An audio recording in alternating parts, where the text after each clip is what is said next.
மேஷராசியை எடுத்துக்கொள்வோம். எல்லா மேஷராசிக்காரங்களும், "சார், எங்களுக்கு இந்த 7.5 சனின்னு ஒண்ணு ஆரம்பிச்சிருச்சு" அப்படின்னு சொல்றாங்க. எங்க ராசிக்கு 12ஆம் வீடு என்று சொல்லக்கூடிய இந்த மீனராசியை பார்த்தால், அங்கு கொத்தாக 5 கிரகங்கள் அமர்ந்திருக்கின்றன.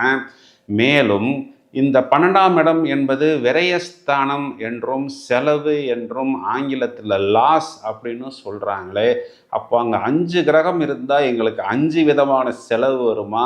ஏற்கனவே நாங்கள் ரொம்ப அடிபட்டு நொந்து போய் கிடக்கிறோம். இந்த குரு வக்கரமும் சனி வக்கரமும் எங்களை படாது பாடுபடுத்திருச்சு. பணம்ங்கிறது எங்களுக்கு சுத்தமாக வரவே இல்லை. ஒருத்தர் எங்களுக்கு கொடுக்க வேண்டும், அவர் தான் எங்கள்கிட்ட உட்காந்துருக்கிறாரு, அவர் ஏதாவது எங்களுக்கு கொடுப்பாருன்னு நாங்கள் ஆவலாக காத்திருந்தோம். சார், முடிஞ்சால் நீங்கள் ஏதாவது கொஞ்சம் எக்ஸ்ட்ரா பணம் இருந்தால் கொடுங்கன்னு அவர் தான் சார் எங்களை கேட்குறாரு.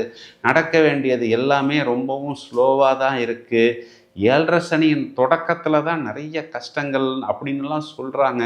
நாங்கள் ஏராளமான கஷ்டத்தை அனுபவிச்சிட்டோம். இனிமேல் புதுசாக எங்களுக்கு பார்க்க வேண்டிய கஷ்டம் அப்படிங்கிற மாதிரிலாம் ஒன்றுமே இல்லை.